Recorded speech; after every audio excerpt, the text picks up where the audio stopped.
Dear Heavenly Father, thank you for this wonderful fellowship that we have. Thank you for this wonderful opportunity to learn your thoughts and your feelings. Thank you for bringing us into this movement that we may participate in your great work. Dear Heavenly Father, please be with us right now, that you would convict us of the right things, that we would make right conclusions, that we would be astute students of your school, that we may learn as much as we can right now, and do the best to our abilities to be useful in your work in the future. Dear Heavenly Father, please bless each one of us and bless those that are on the way, that are in pain, that are hurting, and all of our family members. In Jesus' name we pray and we thank you. Amen.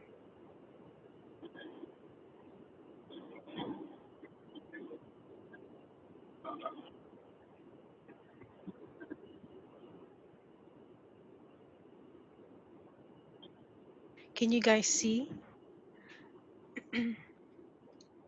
Yes, got it. Okay,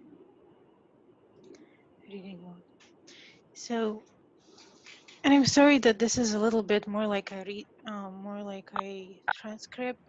I wish that I could make it more in a like an interactive piece, but for now, I guess time has been so short and there's so much to do, and there's so much going on. Hey, So, hold on 1 second. Brother Fell has a question. uh-huh. You know what? Just looking, we're in the car, and I don't know how to mute us. We're trying to get home. It'll take us about 30, 45 minutes. Belle has a new phone. Can you unmute us over there? We can't see anything, but we can hear. To unmute you guys or mute you No, guys? mute us so we can just. Got it. I'll do it. Oh, got it. Okay, thank you. You're welcome. Okay, sorry about that. Oh, that's fine.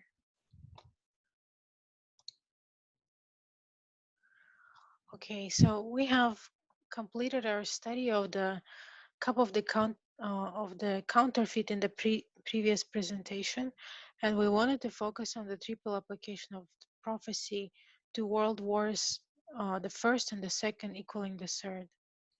So we briefly reviewed how we came to the history of World War II.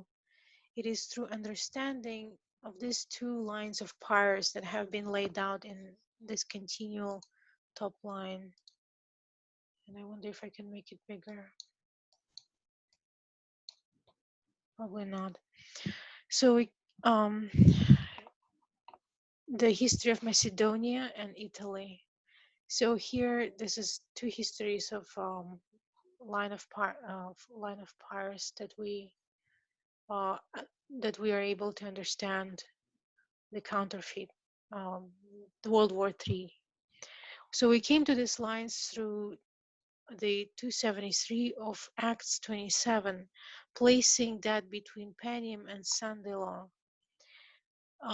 So if this is the Panium, then and this is the Sunday law, the next 27 is the shipwreck happens. I mean, the events are happening here, and that was where it began. And then in understanding Pyrrhus as a representative of the king of the south, that study was extended upon. We've laid out his history. He begins to be involved in world politics through the 4 Diadochi Wars. This is just a brief summary of what happened after the death of Alexander. Alexander dies. You have that one horn broken. 22 years, these 4 Diadochi wars resulting in the Battle of Ipsus, where you have our 4 generals dividing up his empire into the 4 winds of heaven. In the first 2 wars, many generals fight over the territory until it's finally consolidated under the control of the 5. And at the beginning of the 3rd Diadochi War, you have 5 generals. So those 5 generals is Cassander, Lysimachus, Seleucus, and Ptolemy, and Antigonus. So Antigonus is by far the most powerful, and united against him as they see him as their common threat are four generals of Daniel 11. So third and fourth war are two wars with an armistice in the middle.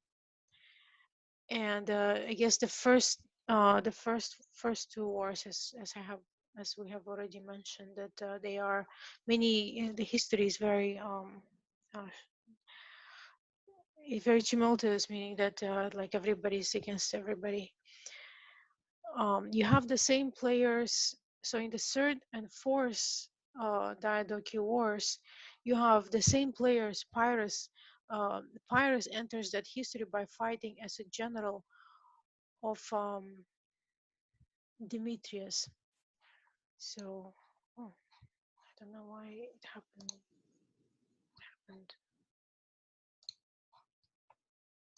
So he comes into an alliance with Demetrius in 303 BC. The fourth war, having begun in 307, he fights as general of Demetrius in the Battle of Ipsus. But then this alliance between Pyrrhus and Demetrius begins to disintegrate, and they fight against each other. Pyrrhus first invades the territory of Demetrius, and then Demetrius invades the territory of Pyrrhus. Then you find Pyrrhus joining those allies that he had fought against at Ipsus. Um, Turns on his former ally Demetrius, defeats him, and Demetrius' territory is divided up between east and west, between Lysimachus and Pyrrhus. This sparks a cold war. Lysimachus wins this cold war, and Pyrrhus loses all but Epirus and surrenders, gives up any attempt to establish his empire in that territory. He travels to Italy, as this is where there is a new war breaking out between the north and the south, between Rome in the north and the city-states in the south, united under Tarentum. The same year he loses Epirus. Um, is when the beginnings of this war, so the same year he loses Epirus is when the beginnings of this war develop, where one of those city-states is changing its allegiance from its southern relatives, particularly Tarentum, to Rome, the superpower in the north. Tarentum responds by attacking Turi, and war is declared between Tarentum and Rome now. So Pyrrhus arrives and begins preparations for war. He brings Tarentum under his control, begins forcing them to build up a military and fortify the city. So then you find the first battle between Pyrrhus and Rome at Heraclea in 2. It's probably very hard to see. I don't know how it will turn out. Why is it so small?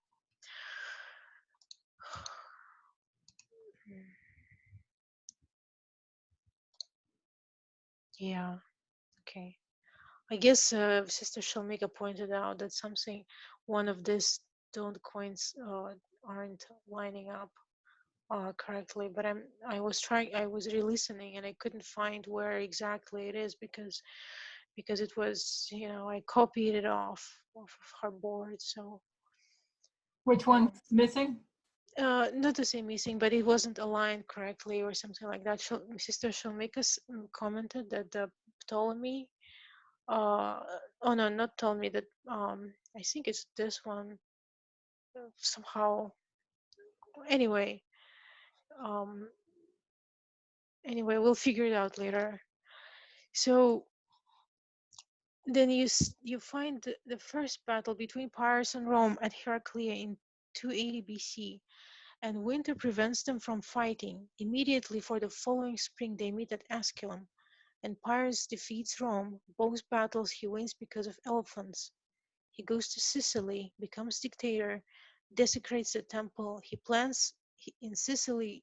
Uh, his plans in Sicily do not eventuate, and he finds that Rome is again threatening the south, and he goes back to Italy and fights Rome one more time at the Battle of Beneventum, where he is defeated because of elephants.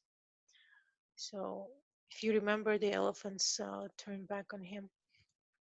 You find him flee back to Epirus, and Rome has control of the south, except of the city of Tarentum. Oh yeah, by the way, I just wanted something to say that I have been reading this. There is a little booklet from A.T. Jones on Pioneer's website, Ellen White website, and there is a fascinating article from A.T. Jones that he writes about the history of how Russia came to become, what it has become, because he was describing it as a prehistory of the Russia, of the Eastern question. He calls it an East. I guess they used to call it Eastern question, and it's fascinating. I mean, I have known that, but I was not I was not looking at the history from prophetic eyeglasses, and now it's just I really, yes, it's true that the first king that has established Russia as being a Christian nation. There is a term called to baptize, when the Russia was baptized into Christianity. Yeah, so there was this king called Vladimir, and he is the one who, with his wife, he baptized Russia. He made um like through Constantinople, he you know got fascinated with this kind of faith, with all these nice um, uh, glorious temples, the Orthodox temples, and so that is how Russia has become a big player um, in the history, that has played role in in these wars, in Byzantine wars, for actually. By the way, the Crimea is actually used to be part of Byzantine Empire, so was used to be part of Ottoman Empire in the past. And what we have now is exactly the same wars that have been, you know, fought over in the very beginning of the establishment of Russia. And because before Christianity, Russia was, he was. Uh, it was pagan, have all kinds of beliefs, but the idea is that this, at the very beginning, when Russia has become a serious player in the world stage, it begins with the king whose name is Vladimir, and he baptizes Russia, and he fights for the with the Byzantines, and he wanted to take over Constantinople. He wanted to expand the southern border, but he couldn't. But while he was trying to, doing these attempts, he got fascinated with their belief system, and he brought it over. And the way he did it is the same way Putin now is doing this with this constitution, where he is. There is this parts of the constitution that has this new constitution that is being proposed, that is being laid out, is that this new Russian constitution is that there's three main parts that have been, circulating in the media, that people are outraged about, and one of them is that it allows for a supreme ruler of the country. And everybody right away thinks, well, it's probably, Putin. He probably wants to put himself up, set himself up as a supreme leader, supreme ruler. And the second one is that to establish Russian Orthodox Church as a main religion of the land, which is unprecedented, because officially at this moment, uh, whether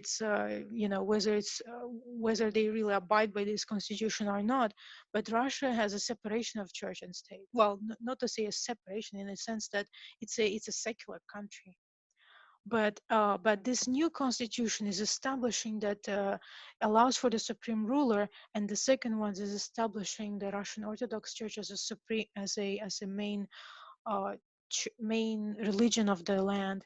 And just in the same fashion as the way the relationship of state and church used to be in the Vladimir's time, the King Vladimir, and the king, it was the same as that.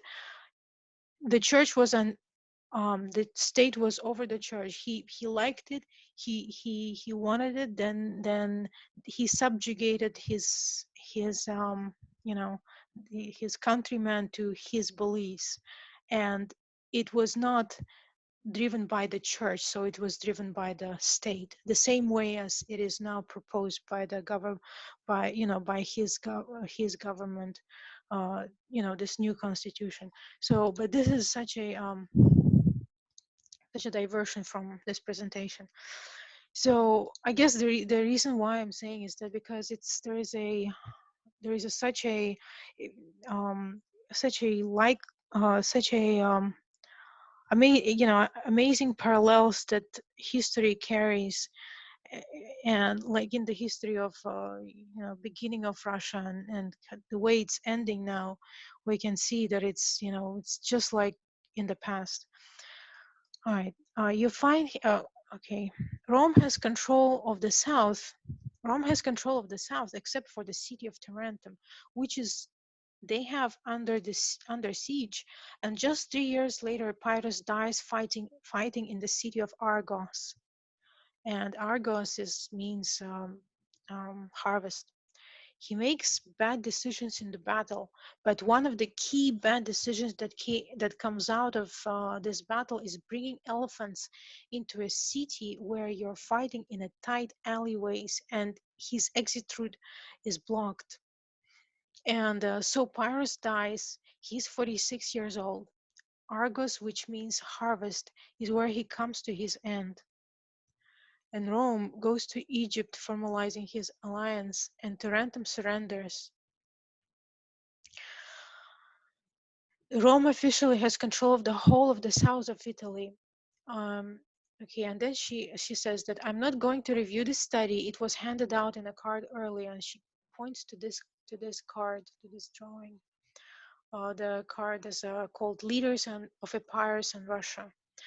And one of the lines put up at the top of the board showing the development of the message of the leaders of empires and connecting them to the leaders of the King of the South in our history. Um, and um, and what we are able to demonstrate was that Pyrrhus core rules. So here is Pyrrhus core rules, and then comes back and through the leaders in a through the leaders in a uh, through the leaders in a day and lining them all up, we were able to demonstrate that the Pyrrhus is Putin. So here is just like Pyrrhus and Neo Neo Neo. Okay, it's hard to see. Um, so the same ways Medvedev and Putin are co-rulers. So Putin ran for 2 consecutive terms in 2008.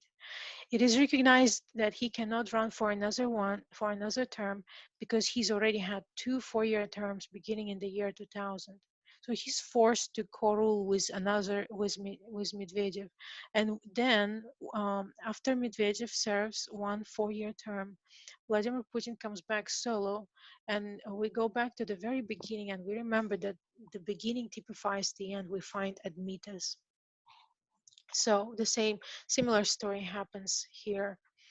So if we were to trace back our leaders, we find Stalin, and then you can start taking this history of that Pyrrhus is Putin, but then you can also take this history and trace the history of Gorbachev and the history of Lenin, and see that while Pyrrhus represents Putin, if you see the end from the beginning, the first dictator of the King of the South and the final dictator of the King of the South, um, is Stalin and Putin. So the first one is Stalin and the last one is Putin, beginning and the end. And that's where we took it into history, the history of World War II. So we come back into the history of Stalin, and we begin to trace that history. The first time you see this conflict of finally break into the open in Europe, it is in the Spanish Civil War. There has been an ongoing proxy war between the two factions within Europe, fascism and communism. You find that the government of Europe are dividing in these two camps, and there is this war developing between fascism and communism, and this proxy war going on in Spain, where communist Soviet Union is supporting supporting one side in the Spanish Civil War, and Germany and Italy with Hitler and Mussolini are supporting the fascist side. So this is all predated by this proxy war, and the two main powers involved in that proxy war is Germany, which is fascist, and the Soviet Union, which is communist, supporting opposing sides. And this is all ends on the 1st of April 1939. You then find that these ideological enemies go into an alliance, and on the 23rd of August 1939, you have an alliance known as Molotov-Ribbentrop Pact, an alliance between Stalin and Hitler. It was supposed to be in this history they were supposed to be they are ideological enemies in this history, and we have an alliance between Pyrrhus and Demetrius, the king of the south and the king of the north in 303, and we have an alliance between Stalin and Hitler and Molotov-Ribbentrop Pact, ideological enemies. So I guess I just wanted to see, maybe you guys can see this. So yeah.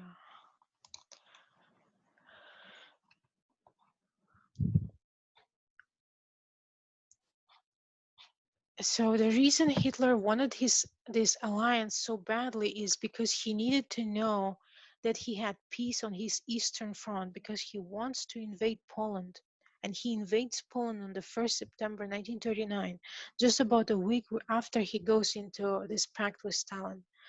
It's it's what he has been waiting for this entire time. It's what he's been waiting for this entire time.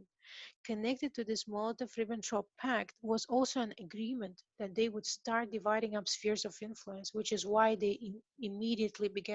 which is what they immediately began to do.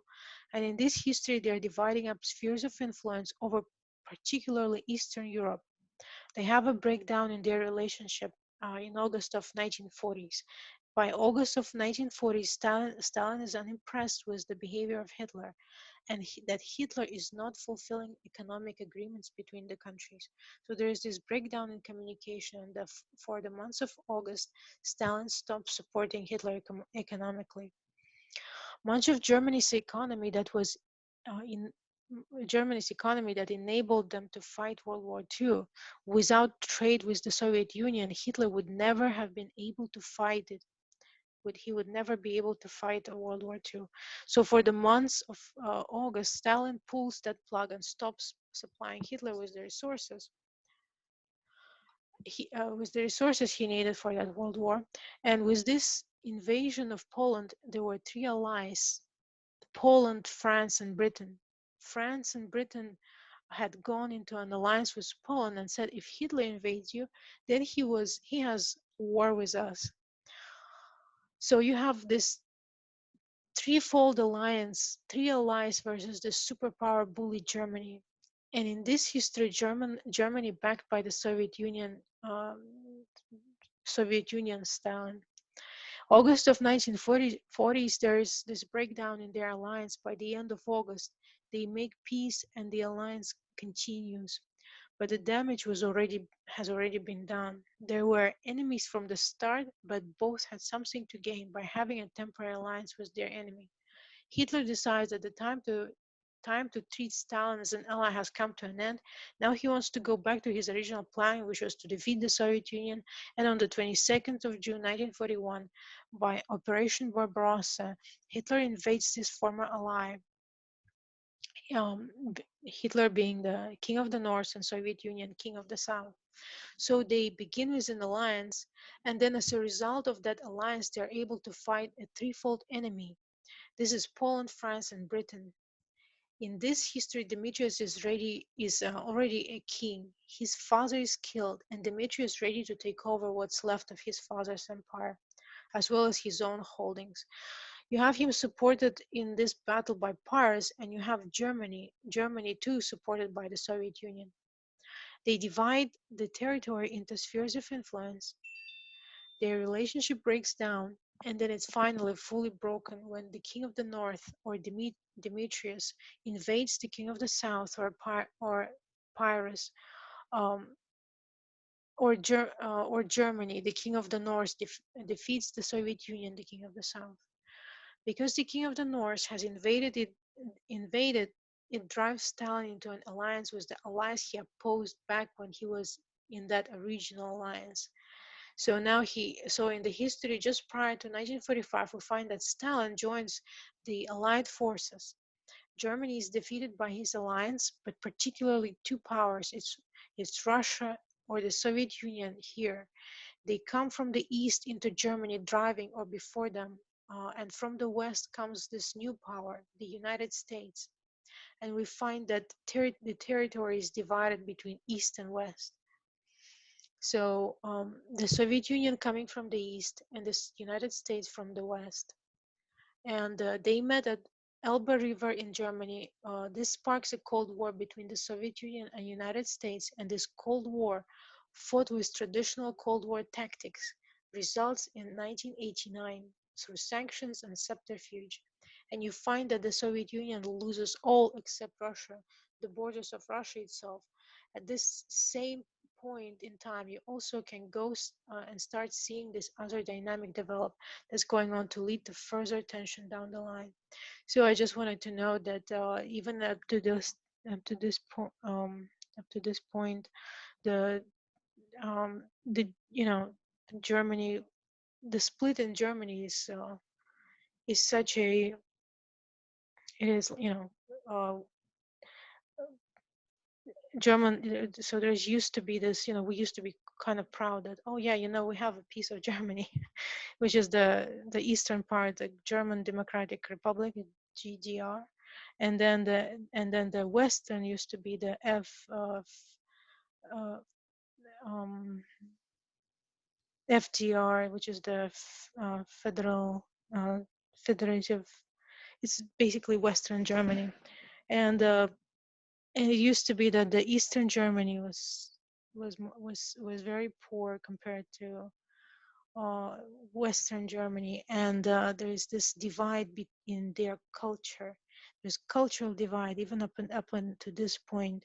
So some of my friends that go, mostly, um, you know, Seventh Day Adventists, that German Seventh Day Adventists that expatriated, that went back to Germany, and they say that these two cultures, they cannot mix. It's very hard. So it takes a lot of change in the mentality, because our mentalities are different. So, and I guess the reason why I'm saying is because the these people on the west, they have mentality that is more, freedom, um, leaning to freedoms, while the mentality to the east is leaning towards the like equality, and so that everybody would have, you know equal incomes, and other, things like that. So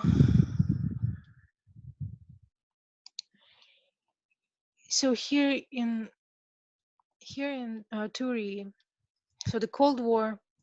So this is the history of Cold War. So all this leads to all this World War, and results this results in the Cold War that is follows in from 1945. and leads up to 1989 and creates the right conditions for the things that happened in 1989. And that's one of the reasons why the Berlin Wall was destroyed, is because people on the south, not south, on the east, just couldn't, they really wanted to live on the other side, on the western side, because the western Germany was much, richer and did a lot better. So here it's Turi, and you have another story still involving the king of the south, the king of the north and king of the south, but there is beginning to be a change of geography, and this is a new dispensation or an omega history. And in 1989, as you see, that developed as part of as part of the satellite states of the Soviet Union, changing their allegiance from their traditional relatives in the East to the United States. To the one I want to particularly highlight is Ukraine. It's not a coincidence that is Ukraine that we thread through that history. It's Ukraine that we place in 2014, 2018, and in the last few weeks of 2019. So you can thread Ukraine through our reform line from 1989, but beginning of this year, it changes its allegiance from its traditional relatives in the East, who have previously controlled its affairs, now to the West, and it's looking to the United States. It does that in 1989, but the years after this, after 1989, it still has some affiliation with Russia, but within it, there begins to be this movement that wants to integrate Ukraine into the European Union and NATO. So you find in 2014 that this dynamic occurs again.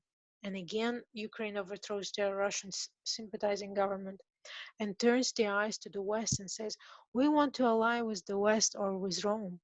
And when they overthrow their Russian sympathizing government and start to push for this allegiance with the West, you find Russia respond and Russia attacks Ukraine.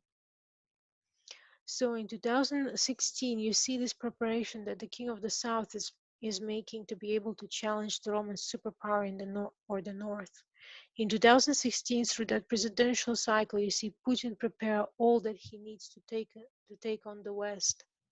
And that happens through the election cycle, and Tarentum is preparing through this election cycle, so through these years of 282 to 280 BC, but 2016 you can mark some escalation of that, and it's also within the King of the South itself. Pyrrhus is preparing Tarentum for war, and Putin is preparing Russia itself for war. Okay, sorry. He establishes so Putin is preparing Russia itself for war, and in these years, 2014, 2016, Putin taking a full control over Russia's information networks. He also establishes in 2016 his personal private army known as Praetorian Guard. When we line things up, you can see it's connecting our waymarks in this history now. We have 2014, 2016, and we label this one, the next waymark on our reform line is 2018, the Battle of Heraclea. And we saw in the November to December, particularly marking December 19 to 2018, this battle between Russia and the United States, or between Putin and Trump. And in this history, it was a win for Putin. And what we were fighting over is spheres of influence, particularly Syria and Ukraine. Again, the two countries that we can go back and thread through these previous waymarks. We should all be well aware with everything that's developing within Syria and Ukraine, remembering that World War II had two fronts, an Eastern Front and a Western Front. And then we have the battles of Asculum and Beneventum. So this lines up with the battles that we know most familiarly as Raphia and Panium. In 2018, we have expected to be battles similar to December 19, 2018. So despite of what Future of America claims that we were claiming that it was, that, they accuse Elder Tess that she was predicting a hot war. And in fact, at that very, right after the presentation in October, I followed her on that Australian website, and she kept giving presentations right after the Arkansas presentations, and she was very clear. She was very clearly stating that we should not be expecting a hot war. It cannot be a hot war because it should be so in 2000 in 1989, if you, she used to say she said that in 1989, if you're standing there, you're expecting this king of the north to come as a flood, as an with the chariots and with the horses and the ships, and uh, and what you don't see much except the Soviet Union collapsing. Um, and it doesn't look like a hot war. So she was showing that it was not supposed to be a hot war. Yeah, This, I find that amazing too, that they've said that so much, and I see every now and then yeah, mocking comments on Facebook about it, about what happened November 9, and it's like with they must not really listen, because they were, some of those people were in, all still together, hearing the same yeah, things we were hearing, and she said it many times, hmm that she had predicted, if I can remember correctly, that people were gonna, if they didn't get this right, they were gonna come up to Rafia and not know what happened. hmm yeah. I think that's their problem, is that they really were not listening carefully, because they just didn't like the message, what it the grand total of what it comes down to, that it's exposing the faults of conservatism. And that's where they were just, they did not want to go further into studying what she is actually saying, whether there's validity to it. So they weren't, most of their claims are really misstatements and misconstrued, like as if they really don't know what it is that she was teaching. Yeah. Yeah, So in 2019, we have expected to be a battle similar to December 19, 2018, but not in double the size, double the victory for Putin. And Putin also victorious, and now you already know that this battle is on the fulfillment. Well, now this was the November November 11th, and but so they haven't, no, this was not November. This is November 7th. So they have not had seen the full events that have unfolded just few weeks, following that presentation. But we can with fully say that this has there's everything that we have expected have been fulfilled, and there's more than enough evidence for that. So this is where you would line up Raphia and Panium. Raphia, we know, is a victory for the king of the south. Panium, a defeat, and they are using the same mode of warfare in each one of these battles. Through this history, the Battle of Ipsus was elephants. Battle of Ipsus was elephants at Heraclea, Asculum, and Beneventum. It's elephants, and you even see the impacting the Battle of Argos. So all the way through, you have this common theme of mode of warfare. This is where we are right now in our history, watching its fulfillment, and we know in the future that at Panium, the king of the north, the king of the south is defeated. We expect to see some type of alliance uh, type of alliance form in 273, and we know that the king of the south begins to fall at Panium, and its fall is complete at Sunday long. So, in a very brief overview, those are the two lines: the Alpha and Omega histories of Paris, and then you find the Alpha and Omega histories in our time, in our time of the King of the South. In uh, its Alpha history, it's Germany versus Soviet Union. In our history, it's the United States versus Russia. So I just want to go back to the counterfeit and remind us of one subject. When it comes to the counterfeit, we have the alpha history of modern Israel, 1798 to 1844. If we use the narrative of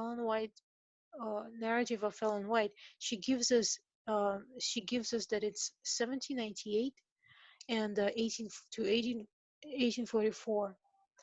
It's this 46-year history. There's different ways you can place the angels in this history, but one of them is the following one, that she describes that this history is that the first angel and the second angel, and then 1844. You have so this is the um, they look all really small. So the first angel, second angel, and the third angel. So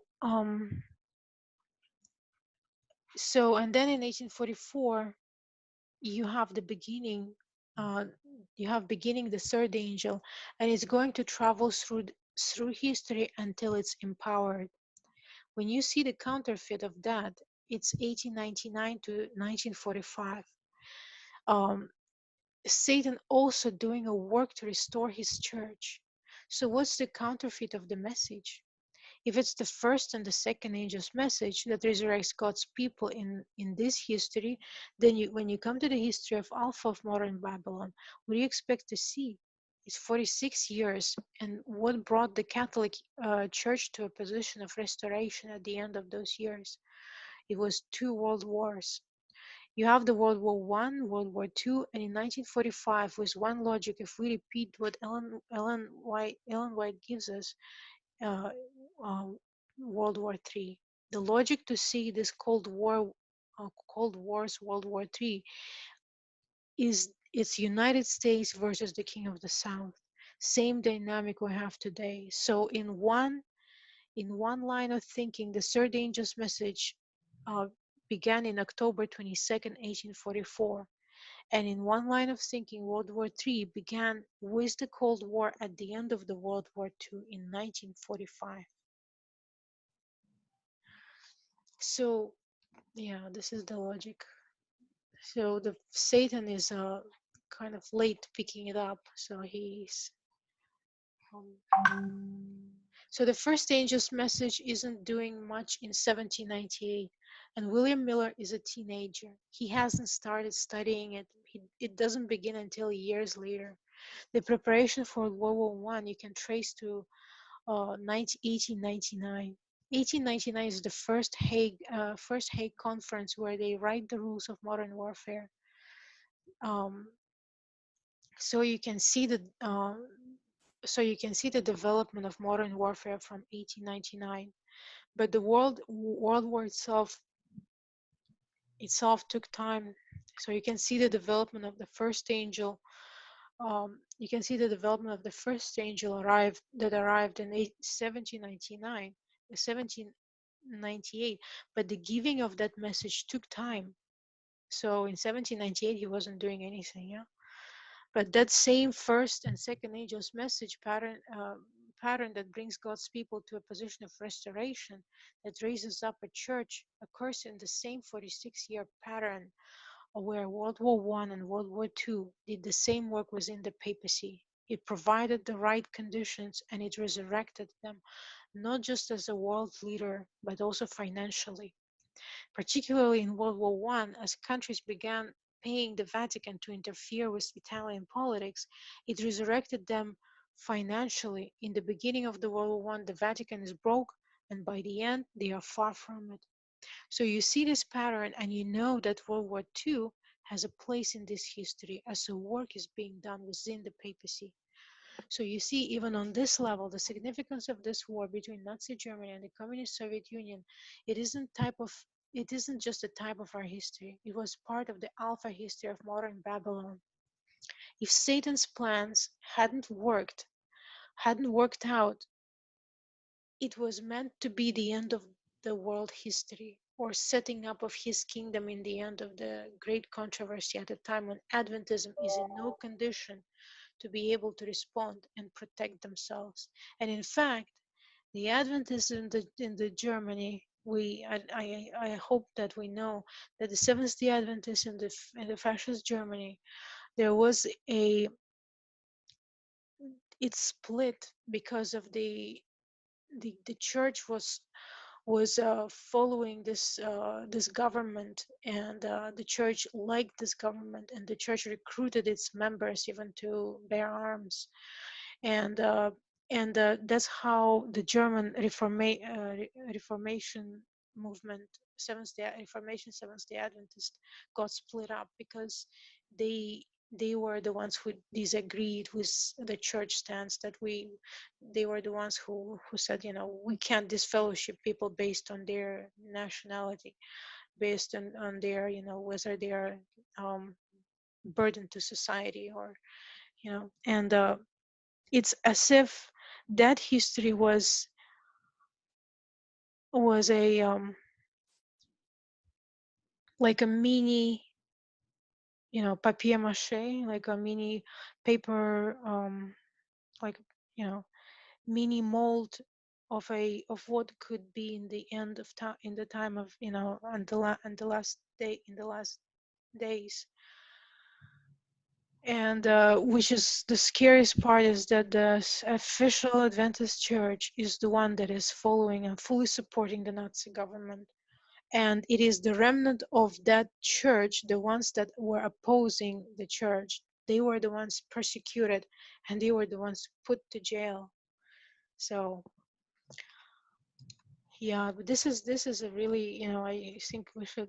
This is very significant statement where she says that if Satan's plans had not if Satan's plans had not worked out, it was meant to be the end of the world history, or setting up of his kingdom in the end of the great controversy at a time when Adventism is in no condition to be able to respond and protect themselves. So in 1844, 1844 ended in a disappointment, and 1945 ended in disappointment, for who? For the Catholic Church, yeah? So we talked about the 46 and the 4 and the 6, and we talk about the 10 commandments also typifying our charts. Um, so our charts have two tables of his of sto- two tables, and how many commandments do we, we have 10 commandments, yeah, and 4 commandments on that are, cover the realm of our obligations to God, and the 6 commandments that cover obligations to our fellow human beings. And we talked about that number 46, or 4 and 6, and the two charts, or the two tables of stones. We've talked about that for years within our movement. And you come to world wars, World War One, World War Two. How many years was World War One? 1914 to 1918. It's 4 years. How many years World War Two? How many years was World War Two? It was 1939 to 1945. So you have the 4 and 6.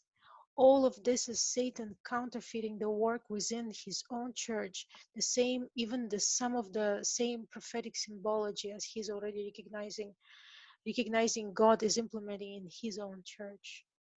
So this world wars, from this part of the world, who were uh, who were um, who must have deep significance as well, because both world wars take part in the history of the Alpha of modern Babylon.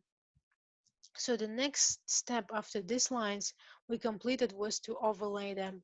So then we overlaid the Alpha of modern uh, Alpha of ancient Israel and Omega of ancient Israel, and then Alpha of modern Israel and Omega of modern Israel. So what do we do then? We cut our lines and overlay them, because the beginning typifies the end, and you can make that application if you cut the line and overlay them. So what we then had to do is see that not only does Pyrrhus in Italy teaches about the war in our time, but the history of World War II and the history of Stalin is going to teach us about World War III and the history of Vladimir Putin. So the next, we're going to cut our line where the dispensations meet and overlay them like this. So alpha, so just like a little summary of the things that I found really fascinating in this presentation is that in Alpha of Modern Israel, so she during this presentation she lines up this Alpha of Modern Israel and Alpha of Modern Babylon. So modern Israel starts in 1798 and modern Babylon starts in 1899. Modern Israel starts in when it starts in 1788. William Miller is a teenager, so the first angel is not doing anything. And in the Alpha of Modern Babylon, warfare rules are adopted in Hague Convention of 1899, but actual war starts later, so it takes time to develop. So in Alpha of Modern Israel, the Alpha of Modern Israel ends in great disappointment of 1844, and Alpha of Modern Babylon ends in disappointment for the King of the North, papacy, in 1945. It, both are 46 years, from 1798 to 1844, from 1899 to 1945. Both are 46 years. So the third angel's message that starts from 1844 restores God's people. And in the Alpha of Modern Israel, and the World War III starts with the Cold War, and the papacy is richer after the war.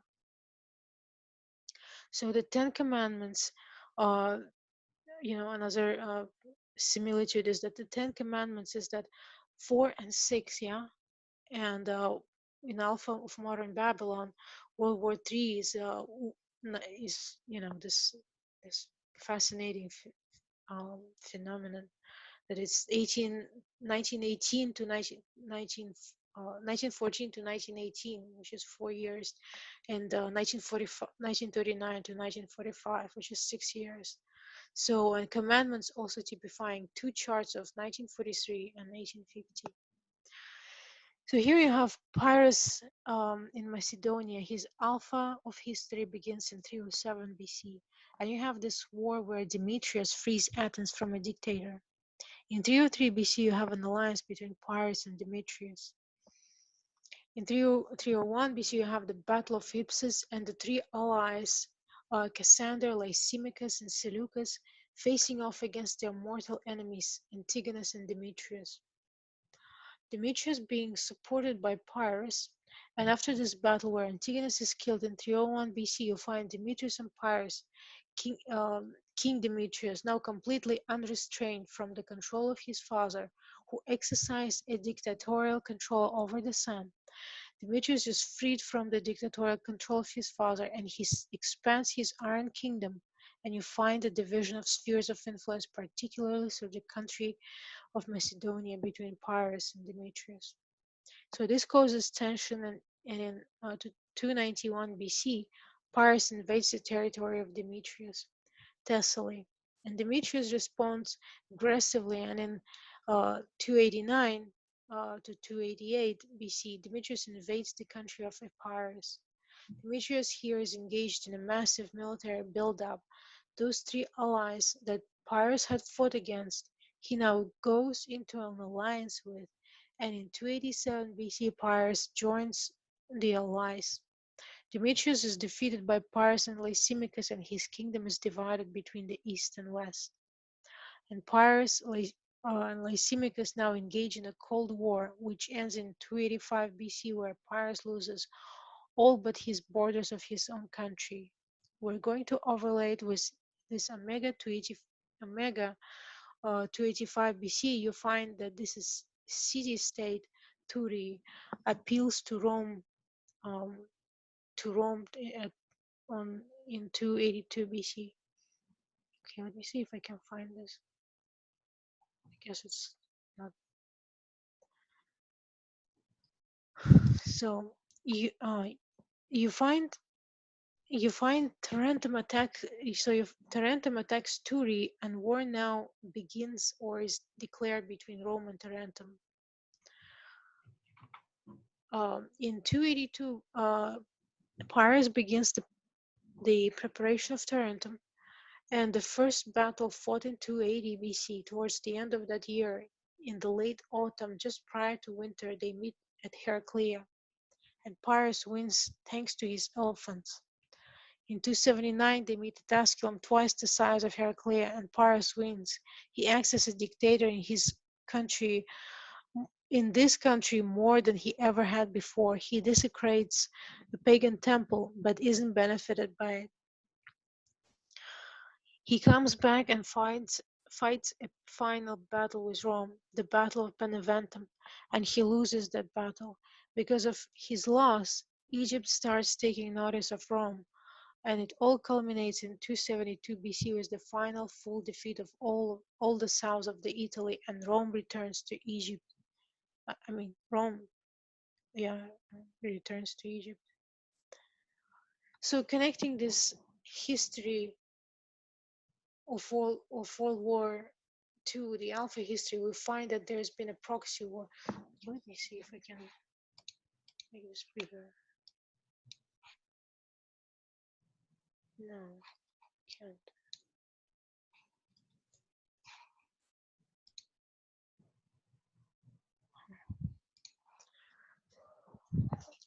So connecting to this history and the history of World War II, the Alpha history, we find there has been a proxy war. The Spanish Civil War comes to its end on the 1st of April 1939. This has been a proxy war between communism and fascism, between Germany and the Soviet Union. So those two enemies that were engaged in opposite sides go into an alliance in, on the 23rd of August, known as Molotov-Ribbentrop Pact.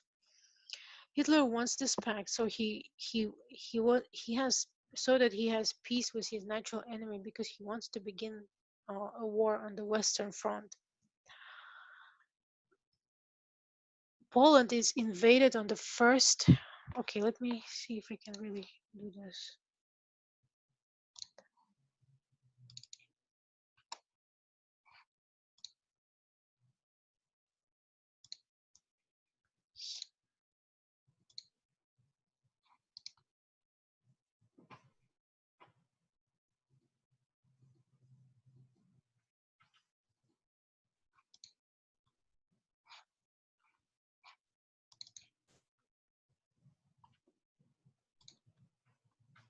Hmm, all right, here you go. Those two enemies that were engaged in opposite sides go into alliance, and on 23rd of August, they sign a pact, Molotov-Ribbentrop Pact. And Hitler wants this pact because he wants to have peace. Oh, he wants to have peace with his natural enemy, so that he can begin war on the Western Front.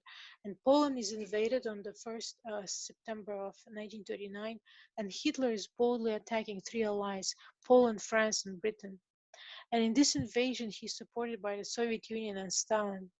This alliance between the supposed to be enemies, between two enemies, break down in August of 1940, and you see Stalin's suspense traced to Germany. Um, and the 22nd of June 1941, this war breaks out fully with Operation Barbarossa. So um, I guess one of the reasons she also mentioned, I think in a different presentation, that one of the reasons why there is a break in, why um, Stalin and Hitler, Stalin's um, that their relationship sour, is that Germany does not deliver on their promises. The Germany does not share the uh, you know um, the uh, you know industrial secrets, because they were in the forefronts of the development. And they one of these things that Molotov-Ribbentrop Pact guaranteed is that they would share their war secrets. The scientific secrets, that the industrial secrets, but they were not doing it, and Soviet Stalin was really disillusioned, and he goes into an alliance with the side that he had previously opposed. So after that, he goes and makes joins allies, uh, and then then Germany is defeated by two superpowers, particularly is that United States from the west and Soviet Union from the east. And Germany is divided into east and west in 1945. This sparks a Cold War between United States and Soviet Union that ends in 1989, where the Soviet Union loses all but the borders of Russia. So those are our four histories of Alpha. So does so those are our three histories: Alpha and Omega of Paris, Alpha and Omega of King of the South in our time. Then we made application of this history, and all is and we have to do all we have to do is the dates, lay over the dates, 1918 1989, so that in 1989 you see the end of proxy war between the King of the South and King of the North. So 1989 lines up with Spanish Civil War, and you see Ukraine changing its allegiance. 2014 lines up with Russian attack into Ukraine, and 2014 also lines up with the alliance between the King of the North and King of the South that we call collusion. And 2016, you find the war begin on the Western Front. The invasion of Poland was why this allegiance was necessary. To invade and begin a war on the Western Front, you find Trump taking on the three branches of the US government. So there are more intricacies of the Battle of Ipsus and the evidence behind this application. And in 2016, you find Trump and Putin already in some form of alliance. They take on the three branches of the U.S. government, and it is Trump versus the three branches of the U.S. government, or Clinton, depending on which perspective of Ipsus you want to use. And in that, he's supported by Vladimir Putin. Their alliance continues until December of 2018, where its temporary breaks down, and they are able to come to an agreement. And in 2019 lines up with Operation Barbarossa, Asculum, and the invasion of Epirus, and another battle between the King of the North and the King of the South, which is Putin versus Trump. At Panium in 2021, Putin is defeated, and we know in 2019 history Putin is victorious. At Panium, Putin is so at Panium Putin is fully defeated. We not fully defeated. He's fully defeated at the Sunday Law, but at Panium his defeat starts at Panium. We will see this alliance develop at Sunday Law, the final complete fall of the King of the South. So that's how the application looks in our time. We have four battles marked in this history. Battle of Ipsus 2016. War begins on the Western Front, so there are two fronts in this war. We miss half of our message if we're looking to external events between Trump and Putin, or Russia and the United States. Um, Half of the external events, at least that we should be following, is the events occurring inside the United States, inside what we would term the West, so the Western Front. This war has two fronts, and since this election, one of those fronts is concentrated in the West. It's 2019's year 2019 that we see Eastern Front develop. But when we talk about the Western Front, we should be following the events occurring within the United States. As you see this country become polarized, and we see impeachment and conflict over Ukraine and Syria. We should be following those events. We've seen them enough in 2014, 2016, and 18 to know that they are key subjects for our history.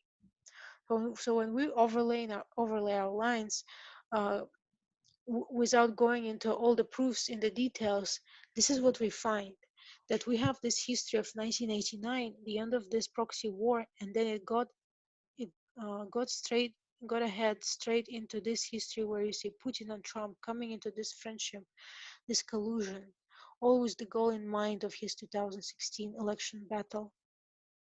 So 2016 was the first battle and was decided by elephants, which is Battle of Hypsus. And elephants decided Heraclea, Asculum, and Beneventum and are involved in Argos. So you're seeing the same mode of warfare throughout our reform line. In fact, in another study, when we head into our key subject, you also see elephants in 1989.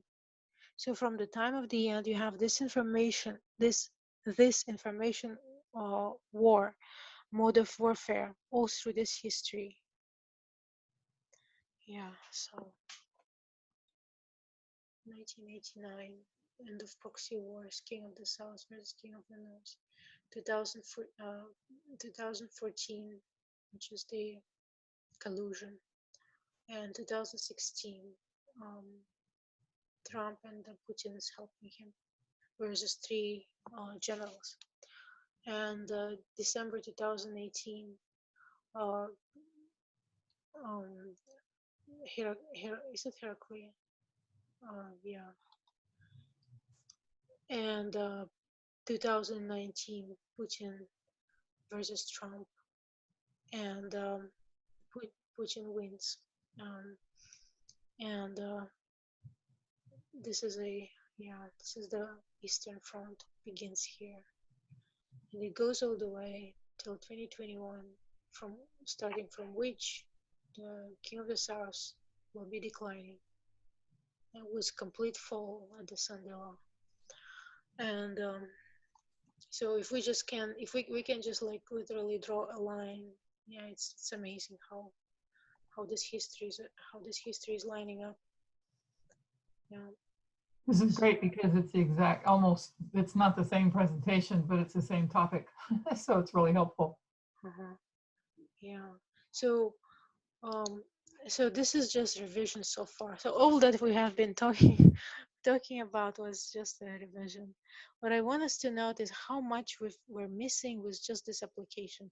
When we do this application of World War II, and we're able to see these two fronts of World War III in our own time, the Western Front from 2016, the Eastern Front from now, uh, 2019. How much of our reform line are we missing? Question: what are they fighting over? They're fighting over spheres of influence.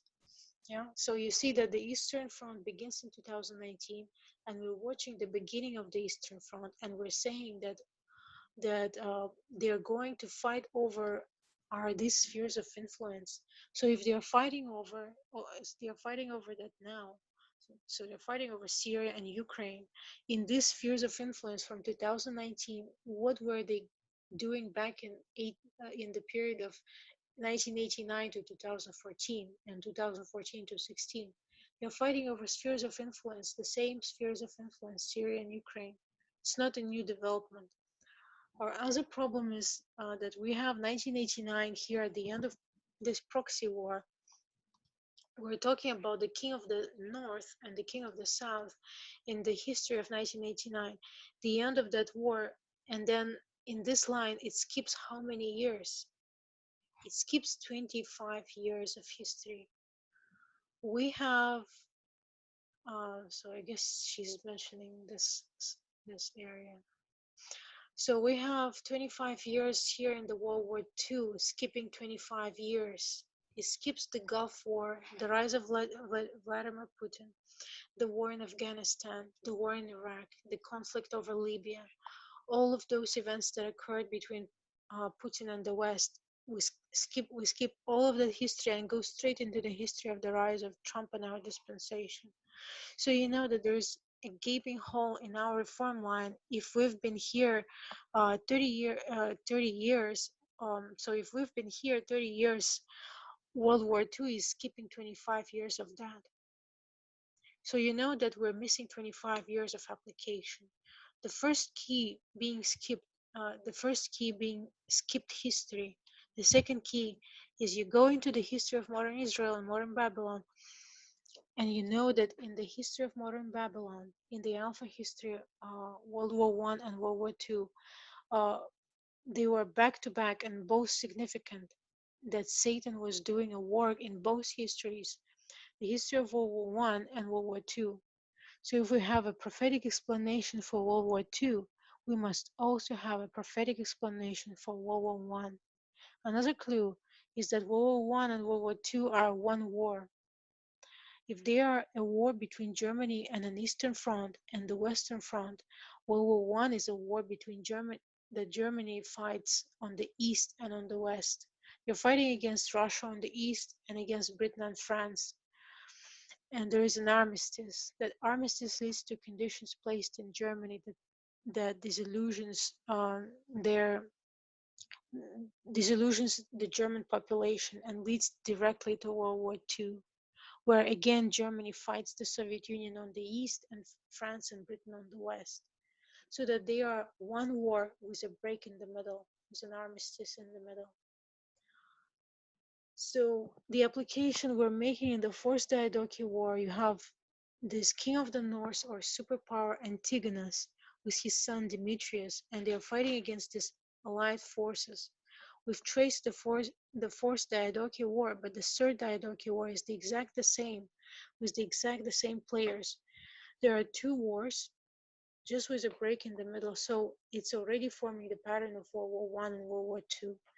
So if the Fourth Diadochi War leads to World War Two, this Third Diadochi War must have some relation to World War One. And when you go back to the history of this Third Diadochi War, it's the Third Diadochi War that gives us what we need to begin to open up the history of World War One. So it's the Third Diadochi War opens up the history of World War One. As of October 2018, we laid out World War II, and it has been taught throughout the year. Meanwhile, many of us recognize that World War One must, in this dispensation, complete that study. We recognize that it relates to the modern Babylon and it connects to the history of World War II.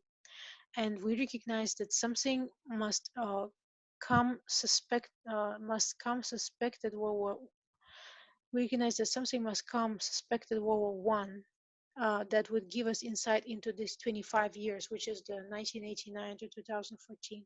So what she's saying is that to go back into this, into the Diadochi Wars, this third Diadochi War, that we could understand this skipped history, which is 1989 to 2014.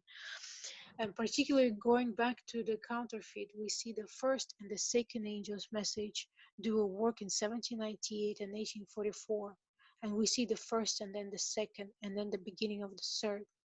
And we've paralleled that with the World War One and Two. So let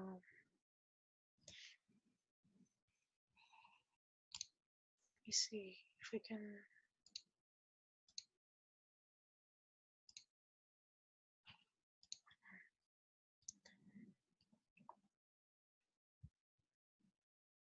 Okay. Yeah. So when it comes to the Omega history, the first and the second angel's message, we combined first and the second. In the Alpha history, you find 1A, 2A, and 2A, 1A, 1E, and 2A, 2E, which is the arrival and empowerment. First angel's arrival and empowerment, then second angel's arrival and then empowerment. And they in a form separated, but when you bring them into Omega of modern Israel, those messages, we call it the combining of the messages, and you see the first, second, and third angel's message start to overlap. So the first and the second world wars are separated, but when you make application and you go into the Omega of modern Babylon, based on the combination of the three angels' message, you can also see the combination of the world wars. And in this history, you see the first and the second world war are going to overlap and explain this history, which is 1989 to 2014, particularly this 25 years. But they're also going to overlap just like the first and the second angel's message. And the World War One will also add more detail onto our own history of 2014 to 19, and through the Panium. Before going into that history, we're almost so yeah. Then she says that we're out of time. Um,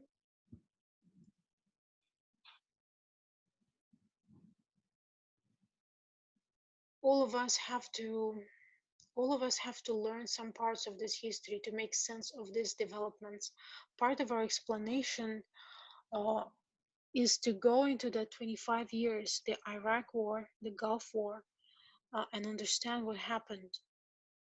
Part of this is just a historical overview, and that can get tricky sometimes. And sometimes because because I've said something like a historical overview, and people have taken it as a prediction. So we must be careful when I do that. Sometimes in just repeating past history, people then think, oh, she's making a direct application or for our time. And sometimes you're just trying to catch people up on some events of history. And before discussing World War One, we've wanted to review World War Two, and we've done that by going back to Paris and seeing these alpha and omega histories we've come into our history, the history of the end of the world, and seeing the Alpha and Omega, the King of the South, in our time. So the first under Stalin and the Soviet Union, now under Vladimir Putin and Russia, we've cut our line and overlaid the Alpha and Omega histories, and all of these three histories are key to explaining our time. The difference between Alpha and Omega is that the principles will stay the same. This is an alpha history. In the alpha history, when you come to the North and South fighting, or Pyrrhus or Demetrius fighting in 291 BC, you see fight between Pyrrhus and Demetrius, and who won? This is a victory for Demetrius. So, yeah, in the alpha history, it's a victory for Demetrius. And Pyrrhus invaded the territory of Demetrius, but he's very quickly expelled. He's too afraid to even fight Demetrius in battle, and he flees back to Epirus with his tail between his legs. But this is a victory for the king of the north. Um, Demetrius invades Pyrrhus, and who won? Pyrrhus couldn't even defend his own country. This was a victory for Demetrius, the king of the north. In 287 BC, Pyrrhus fights Demetrius again, and it's a victory for the king of the south. And then Pyrrhus loses all but Epirus in 285 BC. But it's these three battles that relate to wars between the king of the south and king of the north, or Pyrrhus and Demetrius. So these are the three key conflicts between the king of the north and king of the south, as they are in that history. You come to Heraclea, and it's Pyrrhus versus Rome, and who wins? It's king of the south. And in Asculum, Pyrrhus wins. In Beneventum, Pyrrhus loses. It's a victory for Rome, or the king of the north. So August 1940, Stalin suspends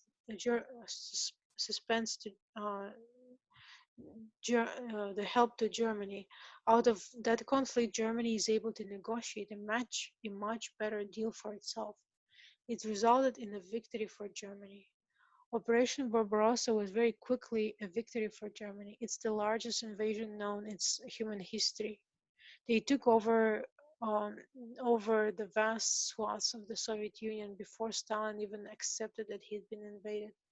Stalin had come has come back and joins the Allies and defeats Germany, a victory for the King of the North, as King of the South. Um, you come into our history, and we already know at Panium it's a victory for the King of the North, and we already know that at Rafi it's a victory for the King of the South. And if you trace the history of December 2018, it was a history of the King of this victory of the King of the South. This connects also another witness. This this connection, I guess, connection is also another witness to the study of half right and half wrong. In an alpha history, it's a victory for the King of the North, a victory for the King of the North, and then finally, uh, so King of the North, King of the North, King of the South. So in an omega history, it's a victory for king of the south, and then king of the north. So king of the south, king of the south, king of the north. It's a mega history, and we're in a mega history. So this is the difference, and I really like that. Is it's so simple. She simplifies it. So this is the difference between alpha history and an omega histories.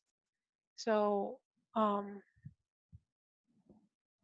uh, in 1945, the king of the north is defeated. You line that up with Panium, and the king of the north is victorious. That's one extra evidence that when you deal with an alpha history, you're dealing with a history of failure. Because if Germany had not won that war, would there be any need for the United States today? The United States would not be here as a superpower if Hitler had won the World War II. So the only reason that you have an omega history is because the alpha history failed. The only reason you have a reform line of 144,000 is because the Millerites didn't finish the work. The omega history exists because the alpha history failed. And you see that it forms a pattern where when you see those key waymarks and who wins and who loses, that they switched between alpha and omega. We said 1945 is disappointment and failure for Germany, but it's also a disappointment for the papacy. In 1844 is a disappointment for God's people, for his movement. Uh, is Panium a disappointment for the King of the North? No. And it's not a disappointment for the papacy. So people using these histories of failure to say that at our close of probation we must have disappointment and failure are failing to understand the difference between a history of failure and history of success. And that was a mistake that Elder Jeff made in April this year when he used histories of failure to say, well, the King of the North was defeated in 1945. The King of the North must be defeated then at Panium. And he knows that it's not the case. And he knows that it's not the case. He's failed to understand the difference between histories of failure and history of success.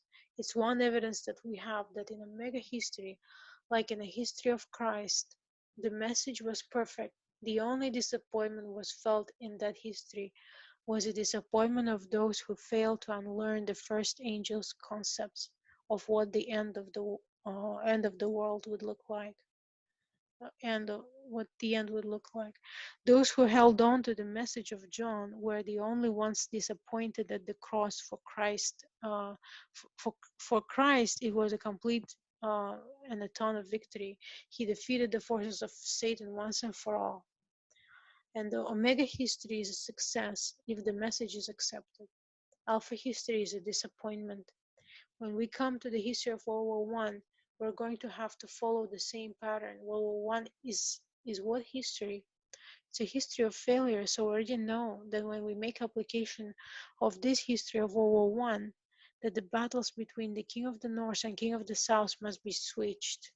So this is complete uh, revision of World War Two, and I just want to. Huh, this one doesn't zoom. Yeah. Well, are you? How are you doing? How are There's you a guys lot of doing? information. Yeah, I know. It's a lot. Okay, let me try to share this. Try to share this picture that I think we should. You know. And If do we. like a review. Yeah. Um. Yeah. So here, do you guys see this picture? It's just kind of a blackish screen. Oh, it is. Okay. Okay. So what do I do now? So I'm going here. Going here. New share. Yeah. This. Yeah. So here, you know, how, you know, the Ipsos 2016. So here is Ipsos, and she talks about trying to understand this history. this history, 25 years of this history. So, um, so the ipsis is here, where Trump um, fights against the three branches of the government, and the Putin is helping him. It is also lines up with Poland, invasion of Poland, where Germany, aided by Stalin, enters, attacks Poland, France, and Britain. And it also lines up with Paris beginning preparation of for war in 280, and he prepares Tarentum, and in 301 Ipsus, which is three allies, Cassander, Lysimachus, and Seleucus, were Antigonus and Demetrius, which is the father and the son, and the son is aided by Paris, fighting against these three generals. And so the next would be the December 2018, which lines up with the August of 1940, which is where's the uh, relationship starts to go sour between the King of the North and King of the South. But it ends with the victory for Putin, I mean, for the King of the South. And here it also comes with a victory for Paris. So it's Heraclea. And also in the Alpha history, it lines up with Paris invading Demetrius. And 2019 lines up with the Putin. Okay, 2019 lines up with the Operation Barbarossa of June 22nd, 1941. And it was okay.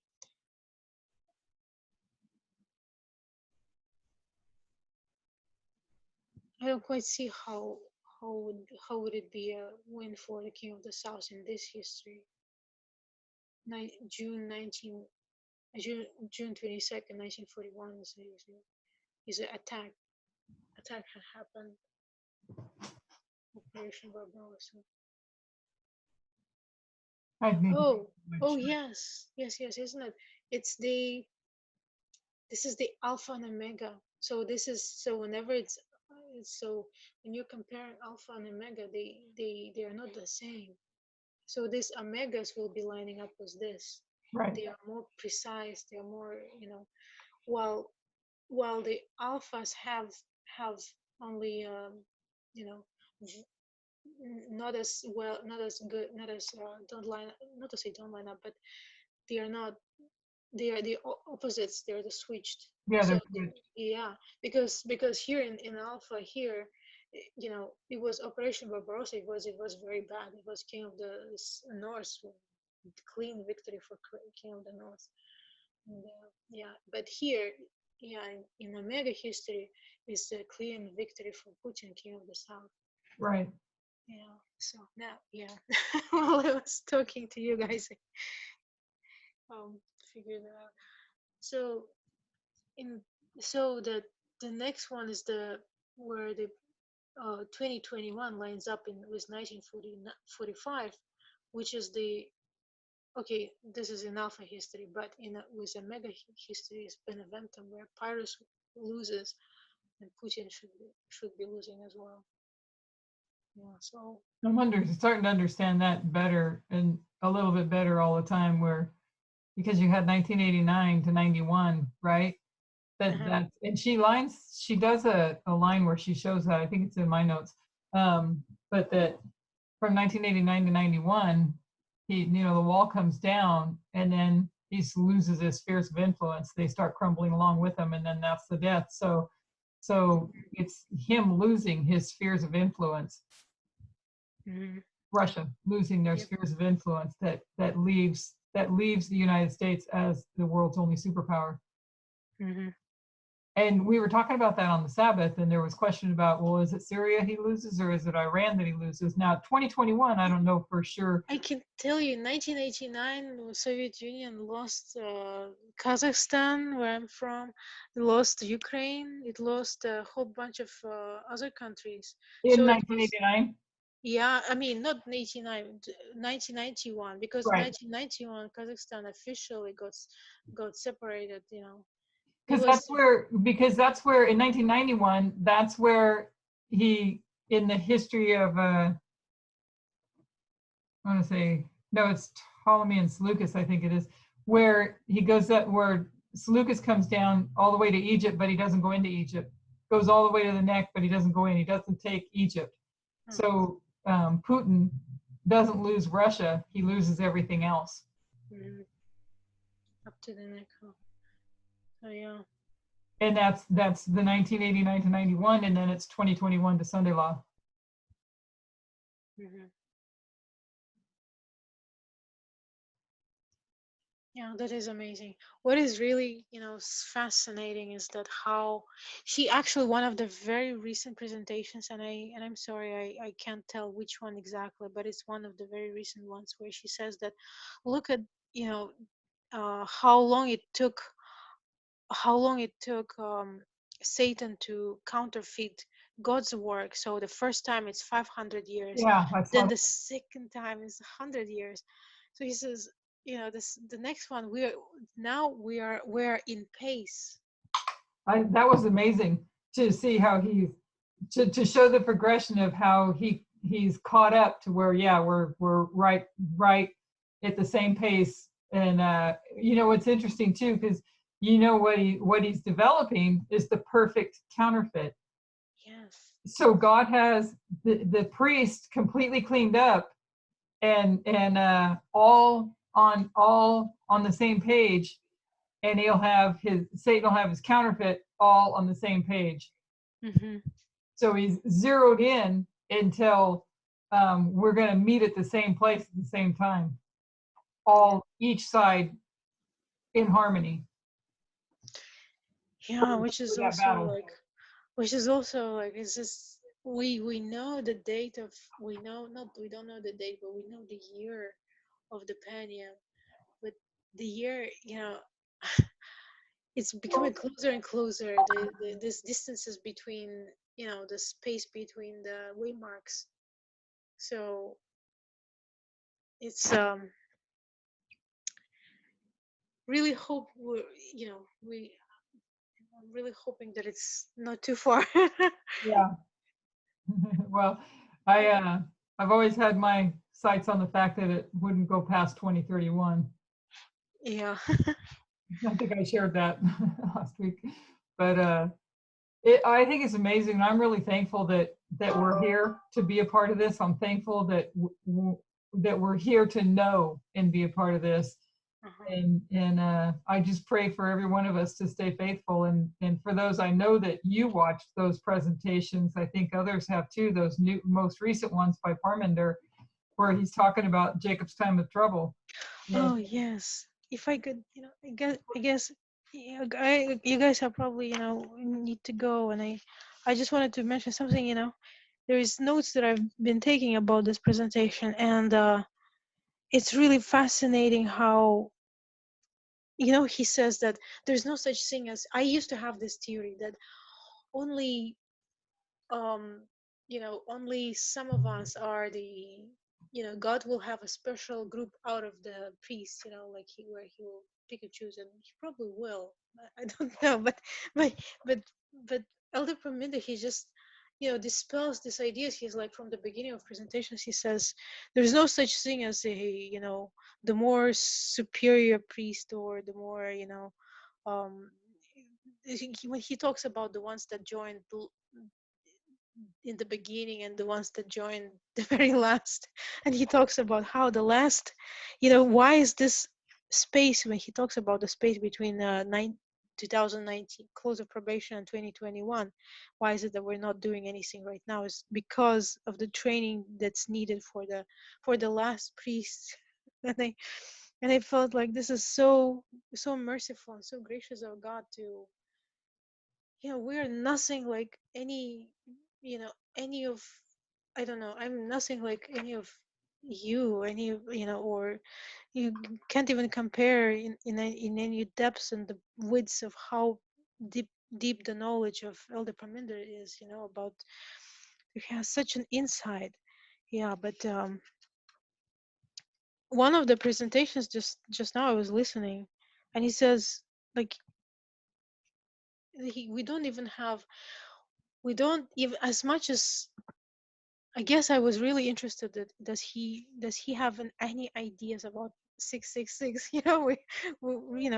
Us or me having this old Adventist views, and I know that those need to be discarded, and I discarded them. But I'm just thinking. So what is it? We have two numbers. One is 666, and other is 144,000.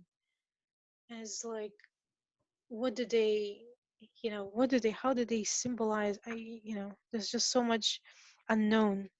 But he says that it is not known yet. It's not, they haven't figured that one out yet.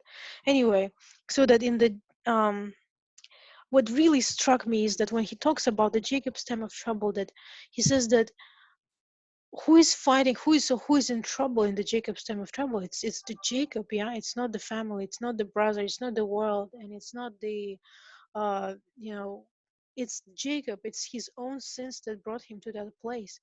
And so at the Jacob's time of trouble, priests are fighting against God. And many of us think that this is a distraction, but you're fighting against God, thinking that he is the enemy. And you remember that Jacob was crippled for the rest of his life. So this at this in this night, he got rid of his sin problem once and for all. But he was crippled, and he was crippled for the rest of his life. And every time he walked, it hurt. That God ensured that it was painful for the rest of his life every time he walked. So there were good things that happened later, but that he knew who he was. So he emerged. He knew he has a new name. Now he knows who he is, but he had to pay the price for that. So yeah, Yeah, I thought it was a pretty good message. yeah, it's And it's very very. I wonder how much more they're gonna share. I guess he's really emphasizing that we shouldn't be. I guess people are sharing this Islam message or something like that, this ideas about July 18th. And he speaks about it strongly that we should, we should not come up with these studies as of now, especially that they are influenced by the FFA. yeah, Well, okay, I won't hold you off anymore. And if you guys have any questions or would like to comment. it's good study. Thank you. Okay. It's kind of funny because I'm putting together, I have my notes almost all the way done, so I was just kind of transferring it over to PowerPoint while you were talking. And like I'm literally doing kind of the same things as you were going through it. Great. Very useful. It's good to use. You know what you had on the screen, and I'll just keep it a second too. I was thinking, man, I know I have that somewhere in my studies. But where she has the three angels messages and then the three world wars. Oh yes, And isn't it? yeah, I need to have, because it's like I'm thinking, man, there's so much I need to keep in my mind and have it in order to see the full view. We have to have all those things in our brain at the same time.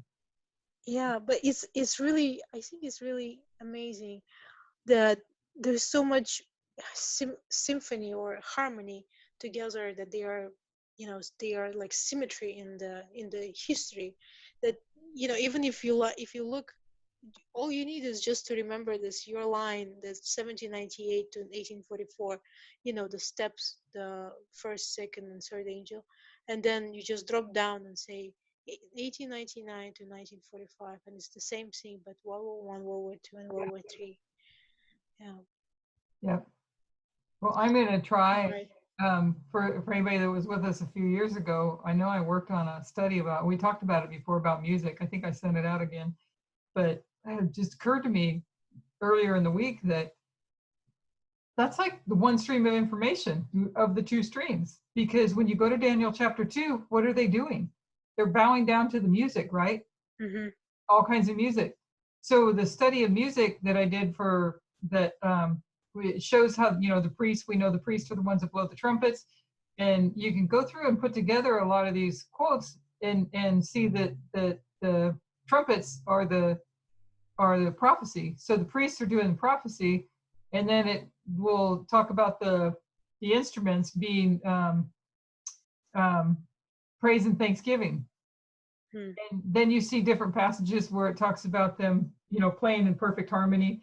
When we started talking about the stringed instruments, because the stringed instruments all have Oh yeah, lines. Yes, they have correct. lines, yeah, and they have like on a guitar, you've got the tuning things where you can Yeah. tighten the string. So in other words, you can change the line. You know what I mean? You can go through and change these lines, Yes, get yes. perfect harmony and all these things, and then comes in the 10-stringed instrument, and we kind of figured that might have to do with the 10 tribes coming back. The uniting of the two Uh-huh. sticks when you got the Yeah. 10-stringed instrument that's with it. So then you go to Daniel 2, and there's some, I think the psaltery is there, but the rest of them seem to be different. Most of them, anyways, I think are different, but there's more instruments, and they're all kinds of music. That is really amazing. I really would like to see if I if you hope to can. be able to kind of merge it. I don't know if I'll have time, but I Oh, definitely you can just just drop it on the Sacramento Fellowship Facebook page. yeah, I mean, the notes. It yeah. doesn't have. You don't have to make up new ones. Just whatever you have in I the. kind of wanted to try to merge into it the Oh. contrast, compare and contrast. You know what I mean? Uh-huh. Yeah. Because Yeah. definitely the two music streams that are playing, and then in Second Chronicles 29 again, that's where it says that when they start to praise, as soon as they start to praise and thanksgiving, praise to sing praise and thanksgiving, that the Lord sends ambushments against Edom, Ammon, and Moab, and so you see the Lord doing the work. Mm-hmm. It's just, anyways, it's pretty interesting to This to is amazing. connect the two. So I won't tie you up either. So we'll close off. Okay. All right. If I can pray, or if anybody would wish, they can pray too. You can go ahead if you want to. Okay. All right. Dear Heavenly Father, oh dear Heavenly Father, please give us ability to manage our time, that we would be wise with our time, as in this time when we have such a short when we have such a short time. There's so much to do, and there is so much to learn, and there is so much information. Oh Father, please, each one of us right now, give us wisdom and guidance in how to manage our lives, so that we would be able to accomplish as much as we can, so that we would be found faithful and diligent servant. Oh Father, please be with each one of us, so that we depart and have a good night's sleep, and help us and remind us of everything that we need to do, and help me to finish all the presentations that I need to finish, so that I could submit soon. And please bless Sister Elaine, and bless Sister Jackie, and bless Brother Robert, and bless Sister Susan, and the Flukas family, and the Fell House, and Christine and Francisco. We please be with all of us, as we so that guide us, so that we would be wise in in managing our time, and we would be cheerful, have a cheerful heart, and have a so that we would be committed to you, oh dear Father. We want to be committed, but we just want to have extra wisdom, extra space in our brain, extra abilities that you would, bestow upon us, that we would be able to finish the work that you have given to us. Oh, Father, we wanted to thank you. Thank you for this great, great honor that you have um, given to us, that you have, we're so, so humbled, and we just wish that you especially bless our elders wherever they are, that you would bless your people all around the world, that you that we would be prepared to do our duty and to fulfill your desires of your heart. Dear Heavenly Father, thank you, and we thank you again in Jesus' loving name. Amen. Amen.